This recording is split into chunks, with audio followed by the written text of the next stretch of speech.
Right. Krishna గారు ఎలాంటి సమాధానం చెప్తారు? సీఎం రేవంత్ రెడ్డి కూడా కొన్ని కామెంట్స్ చేశారు. ప్రభుత్వ జీతభత్యాలు తీసుకొని పనిచేయని వ్యక్తి కేసీఆర్ మాత్రం ఆయన అసెంబ్లీకి రావాలని కోరుకుంటున్నారని.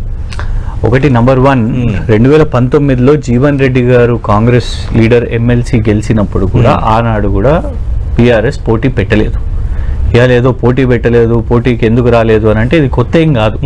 కానీ మేమనేది ఇవాళ బీజేపీకి ఏమైనా ఎక్కువ ఓట్లు వచ్చినాయా? మీరే అక్కడ గ్రౌండ్ మీద ప్రచారం చేసిర్రు ఏంటిది? బీఎస్పీ అభ్యర్థి ప్రసన్న అనే అభ్యర్థికి కూడా బీఆర్ఎస్ఏ ఓట్లు ఇస్తున్నది అని చెప్తున్నారు. మీరే చెప్పిండ్రు. మీరు గెలవలేక ఇవాళ దానికి కారణాలు చెప్పుకుంటూ మీరు ఓడిపోయిన అని స్పష్టంగా కనబడ్డది అక్కడ. మేము కాదు, మీ ముఖ్యమంత్రి గారు రేవంత్ రెడ్డి గారు ఓడగొట్టిర్రు. పోయి ప్రచారంలో చాలా స్పష్టంగా కూడా ఇది ఓడిపోతే నా ప్రభుత్వానికి ఏం ఫరక్ పడదు అని. మరి ఆ ఆలోచన ముందే మీకు ఎందుకు వచ్చిందో, ఆ ఇంటెలిజెన్స్ రిపోర్ట్ మీకు వచ్చిందా? కానీ ముఖ్యమంత్రి గారే పోయి అక్కడ ప్రచారంలో చాలా స్పష్టంగా గేమ్ ఖతం చేసేసారు. ఓడిపోతున్నాం మేము ఆ సీటు అని ఆ అభ్యర్థి ముందే చెప్పిన పరిస్థితి.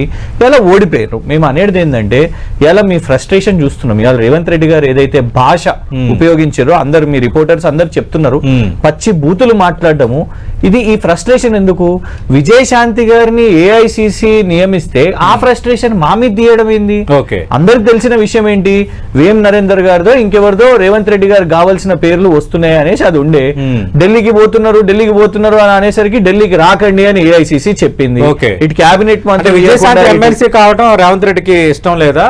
అంటే ఖచ్చితంగా ఇవ్వాల్సిందే అని ఏమైనా పెట్టిందా మెడపైన? వేం నరేందర్ గారి పేరు వస్తుంది అని చెప్పిండ్రు. వేం నరేందర్ గారు అన్ని రకాలుగా పార్ట్నర్ వారికి. ఇటు సలహాదారులే కాకుండా పాత కేసుల్లో కానివ్వండి, పాత బిజినెస్ అఫైర్స్ లో కానివ్వండి, ఎకనామిక్ అఫైర్స్ లో, ఎకనామిక్ అఫెన్సెస్ లో కూడా వేం నరేందర్ గారు వారి పార్ట్నర్.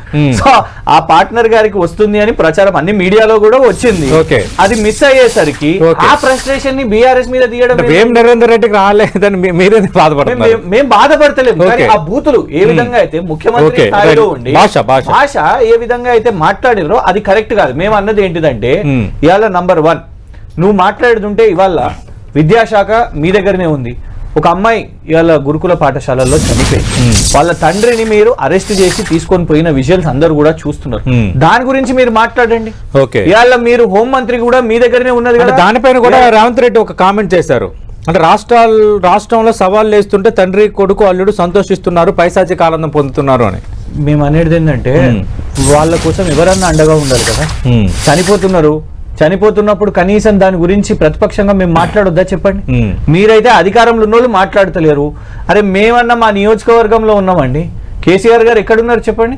వారి నియోజకవర్గంలో ఉన్నారు. నువ్వు అయితే జూబ్లీ హిల్స్ ప్యాలెస్ లో ఉంటావు, లేకుంటే 39 సార్లు ఢిల్లీ 39 అయిందా 38 అయిందా 39వ అది క్యాన్సిల్ అయినట్టుంది మొన్న 39వ. ఇంకొకటి ఏంటిదంటే దానిపైన కూడా మాట్లాడుతున్నారు 39 సార్లు రాష్ట్రం కోసం వెళ్ళాను అని. ఏం తెచ్చిరండి చెప్పండి? అరే ఆయన గంతమంది మేము అనేది మన ముఖ్యమంత్రి, మేమే చెప్తున్నాం. కాంగ్రెస్ ఉండొచ్చు, మన ముఖ్యమంత్రి నరేంద్ర మోదీ గారు ఇజ్జత్ తీసిరు. మన ముఖ్యమంత్రిని అవమానపరిచారు. ఏ రాష్ట్రాన్ని కూడా ఎప్పుడన్నా మీ బకాయిలు ఉన్నాయి ఇది ఇవ్వండి అని ఎప్పుడన్నా ఒక గుజరాత్ కు ఒక బీహార్ కు అట్లా చేసిరా? అయినా కూడా వీరి స్వరం లేవలేదు. అయినా కూడా అక్కడ ఢిల్లీ నుంచి కేసీఆర్ గారి గురించి మాట్లాడుతారు. వీళ్ళ కన్ఫ్యూజన్ చూడండి. ఇప్పుడు వీరే కాంగ్రెస్ వాళ్ళు ఏమంటారంటే ఈ ముగ్గురు మా మీద పడ్డారు, వీళ్ళు మీడియాలో మాట్లాడుతారు, ముగ్గురునే మీరు డీల్ చేయలేకపోతారు. మాట్లాడదాం. గవర్నర్ ప్రసంగానికి హాజరయ్యే కేసీఆర్ వెళ్ళిపోతారా లేదా ఉంటారా సమావేశాలు? మీరు అందరు కూడా చూస్తారు కదా, డెఫినెట్ గా చూస్తారు. నేను అనేది ఏంటంటే పాపము రాహుల్ గాంధీ గారు గుజరాత్ స్టేట్ ప్రెసిడెంట్ కాదండి. వారు ఏఐసిసి లీడర్, ఏఐసిసి ప్రెసిడెంట్ గా చేసిర్రు. మీ చీఫ్ స్టార్ క్యాంపెయినర్, మీరు అనుకునే ప్రైమ్ మినిస్టీరియల్ క్యాండిడేట్, మీ పార్టీ నుంచి ప్రొజెక్ట్ చేసుకునే వ్యక్తి. వారు అంటున్నప్పుడు డెఫినెట్ గా దేశవ్యాప్తంగా జరుగుతున్న పరిణామాలు అందరు చర్చించుకుంటారు. మేము అనేది ఏంటంటే మీరు అన్న దాంట్లోనే అదానికి క్లోజ్ అయిన వ్యక్తిని, అదానిని గౌతమ్ భాయ్ అని ఎవరు పిలుస్తారు తెలుసా? రేవంత్ రెడ్డి గారు పిలుస్తారు. ఆన్ రికార్డ్ గౌతమ్ భాయ్ అని పిలిచారు. రాహుల్ గాంధీ గారేమో అదానిని జైల్లో వేయాలి అని చెప్తారు. మోదీ గారిని బడా భాయ్. గుజరాత్ మోడల్ ని రాహుల్ గాంధీ తప్పుపడితే గుజరాత్ మోడల్ గొప్పది అని మాట్లాడింది ఇదే రేవంత్ రెడ్డి గారు. బండి సంజయ్ గారిది ఒక స్టేట్మెంట్ మీకు గుర్తుందా?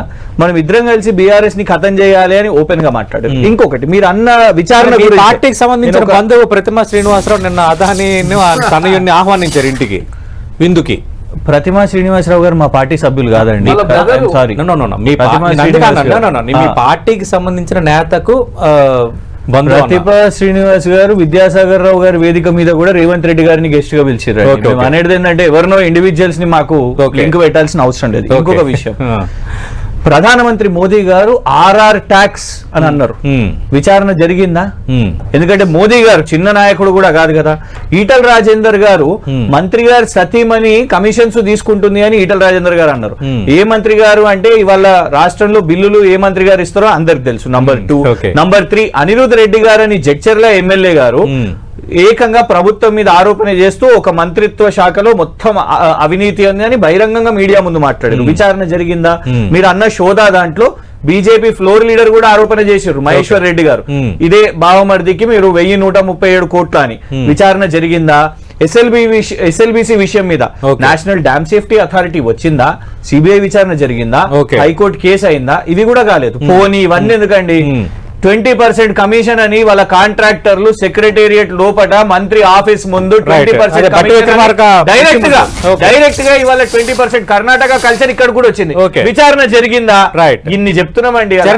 ఇంకోటి చెప్తున్నా, అరవింద్ ధర్మపురి గారు రేవంత్ రెడ్డి గారు మా పార్టీలోకి స్వాగతం అని అంటే రేవంత్ రెడ్డి గారి టీం సభ్యులు ఒక్కరు కూడా ఖండించలేదు ఇప్పటి వరకు. ఇక మీరా చెప్పబడుతున్నారు భారతీయ జనతా పార్టీ అండ్ ఇక్కడ ఉన్న రేవంత్ రెడ్డి గారు. కాంగ్రెస్ అంటే రేవంత్ రెడ్డి గారిని ప్రొటెక్ట్ ఎవరు చేస్తున్నారు? ఇన్ని విచారణలు ఎందుకు చేస్తలేదు? సతీష్ గారు, ఎవరు అమెరికాకు పోలేదు మీరు ప్రచారం చేసినట్టు, ఎవరు దుబాయ్కి పోలేరు, ఎవరు జూబ్లీ హిల్స్ ప్యాలెస్ పోలేదు, ఎవరు ఢిల్లీకి పోతలేరు. బరాబర్ ఇక్కడనే ఉన్నాం, ఇక్కడనే మాట్లాడుతున్నాం. మీలాగా కుటుంబము ఇవి అవి కాదు, ప్రజల అంశాలే మాట్లాడుతున్నాం.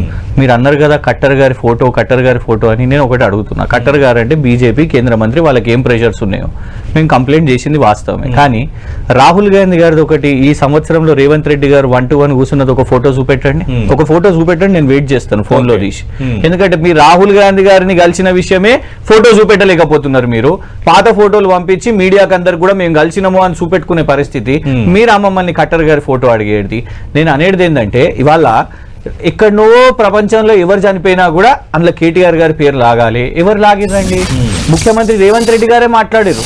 ఏం ఆధారాలు లేకుండా ఉట్టిగానే మాట్లాడతావు. ఇవాళ మిమ్మల్ని అదే అడుగుతున్నాం కదా, ఎఫ్ఐఆర్ చూపెట్టు నాకు, ఏదైనా దుబాయ్ పోలీసులను ఆ ఎఫ్ఐఆర్లు ఉన్నాయో చాతగాని తన నోటీస్ పంపిస్తారని అనుకుంటున్నారా? మేము అనేది ఏంటంటే ఇవాళ కేసీఆర్ గారి పేరైనా, హరీష్ రావు గారి పేరైనా, కేటీఆర్ గారి పేరైనా, వీళ్ళందరి పేర్లు ఎట్లా ఏది జరిగినా కూడా, ఎవరు ఎక్కడ చనిపోయినా కూడా ఎట్లా కేసులు వేద్దామా, ఎట్లా జైలు చేద్దామా మీరు అంటున్నారు కదా. అసలు మీ సంవత్సర పాలన గురించి మాట్లాడుకుంటే ఇదే అసెంబ్లీ అని మీరు బాగా అంటున్నారు కదా.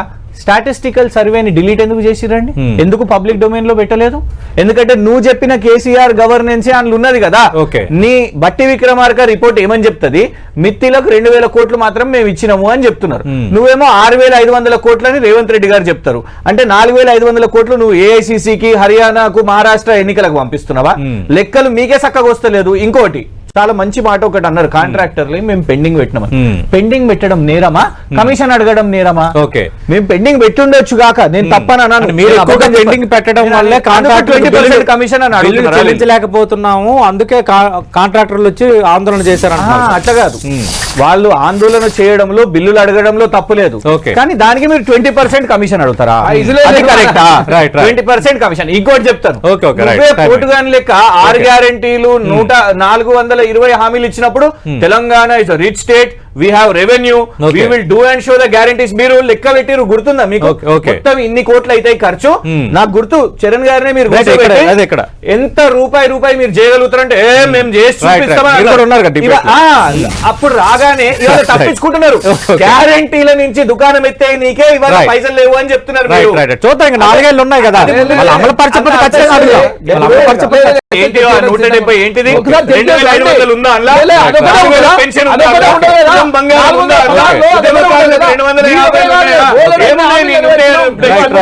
ప్రతిదీ కూడా మీకు కావాలంటే షో చేయడానికి ప్రభుత్వం